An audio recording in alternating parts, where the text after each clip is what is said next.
I think, considering I've lived half my life in Korea as well as the other half in America, by default you're influenced by both environments. And over the years, I've realized that wherever your immediate environment is, you try to become a part of that world and ultimately learn that you're not really of that world either. So I see myself more as a kind of drifting house between worlds. And I think there is a growing population of people who live between those worlds and are pretty comfortable in that role.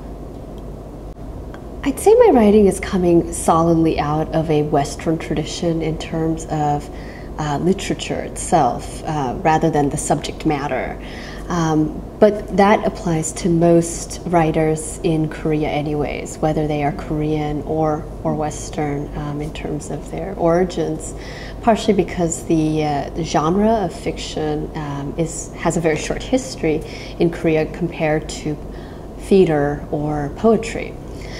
But I do find my subject matter, of course, is drawing from all the worlds and experiences that I'm comfortable and understand and am fascinated by, though the actual forms and the traditions I come from are by far more Western, I'd say.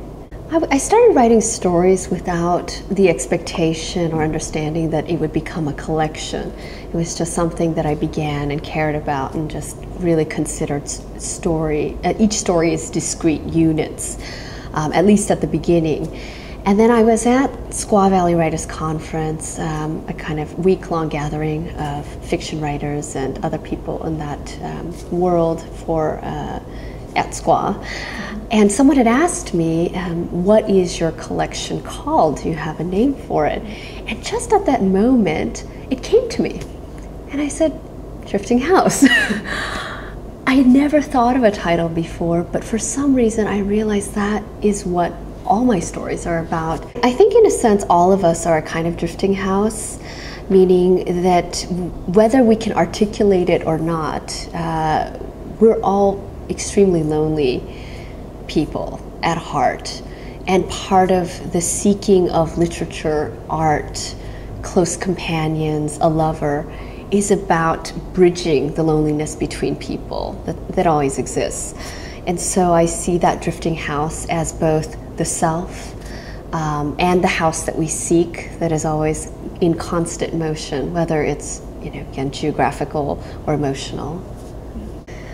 Yes, families are definitely an obsession of mine. It's something that I can't help but write about, partially because I think, it's one of the most universal themes that we have. We all grow up with families and we're both wrestling with them, loving them, infuriated by them. It's something that whether you're writing something that's more domestic in nature or much broader in scale, families are always there. So it's something that I keep returning to for both personal reasons. There's clearly some things I'm trying to understand. And I also think it's just a universal theme in literature. And as a friend once said to me, what writer is there that isn't writing about family?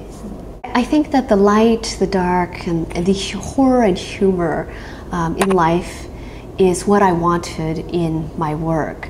It wasn't intentional per se, but I think that as you write, you really try to create, at least in my case, a world as I understand it, and the world as I experience it. So by default, it has those juxtapositions, and hopefully, I think the reader can recognize life itself on the page.